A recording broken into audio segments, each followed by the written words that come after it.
Mount Rushmore of the most underrated professional wrestlers now, then, forever.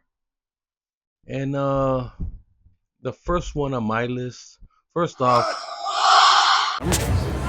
We are Wrestling with Weed, the podcast. What's poppin'? It's the Bougettoist Batty around Hollywood Haley J, and you're listening to Wrestling with Weed. Wrestling with Weed. Check them out. I'm Sabu, and you're watching Wrestling with Weed podcast. You're listening to Wrestling with Weed. It's your Olympic hero, Kurt Angle, and you're listening to Wrestling with Weed. Oh, it's true. It's damn true. off Wrestling with Weed, the podcast. Welcome everybody. Remember, like, subscribe. Your subscription to us goes a long way. Share, tell a friend. Whoever loves wrestling, boom, put them on. But the thing is, right now I'm want to do a little video of the most underrated wrestlers now, then, and forever, I guess, you know. And my top one that I've seen personally many times wrestle, somebody got to give him a fat contract already, because AEW is giving out all this money to everybody. Might as well bring in my boy Gringo Loco. Gringo Loco is 100% humble person from when we met and we've talked and we chill with him, and he's super cool. Wrestling with Weed, we fuck with Gringo Loco, and he's my number one right there for underrated wrestler, Mount Rushmore.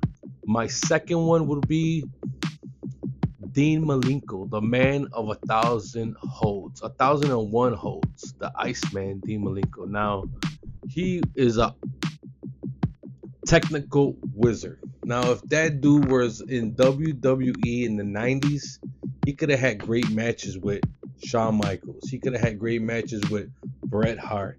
He could have had great matches with pretty much anybody you put him in the ring with. You know what I'm saying? Dean Malenko's number two. My number three will have to be, quote the Raven, nevermore. Raven, his mind for the professional wrestling industry is above most of the people that are calling shots right now. His thought process, the way he gets matches together, the way he was getting over on his own, with his own gimmick, with the grunge gimmick, with the what do they call him? Kurt Cobain's group, with his sort of grunge music at the time, he hit it in stride. Raven had the deadliest even flow I ever seen, and I love Jake the Snake Roberts, but Raven, that even flow that he had, he was able to transition. I just feel like there was too many stars in WWE at the time that he went, so they kind of dropped the ball on him for him being able to. I think he was WWE champion material, but they just never gave him the ball. And my fourth one on this Mount Rushmore of underrated wrestlers, my boy Gladiator, known in Japan as Gladiator, but in the States known as Mike Awesome, or the Fat Chick Thriller. But yeah, Mike Awesome was a beast. Mike Awesome was the same size as Hulk Hogan, but jumping over the ropes, jumping on top of the ropes, tightrope walking, jumping through it, doing planchas, doing hurricane ranas, power bombs from the top rope, outside through tables, throwing Spike Dudley into the crowd. The matches he had with Tanaka, crazy matches, you know what I'm saying? And he's underrated, you know. R.I.P. You know, R.I.P. anybody that's dead on our list, but R.I.P. Mike Awesome. He was a monster. He just chased that money and bit him on the ass on the way out. You know what I'm saying? R.I.P. though. Mike Awesome was a monster.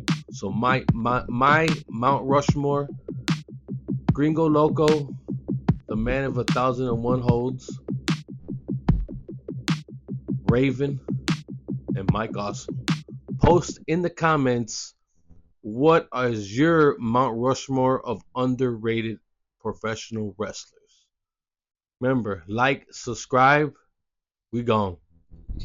Yo, this is the one and only Face Scott, Gringo Loco, worldwide. And I want to shout out to Wrestling with Weed podcast. Y'all better listen, because I'm already listening, baby. Are you ready?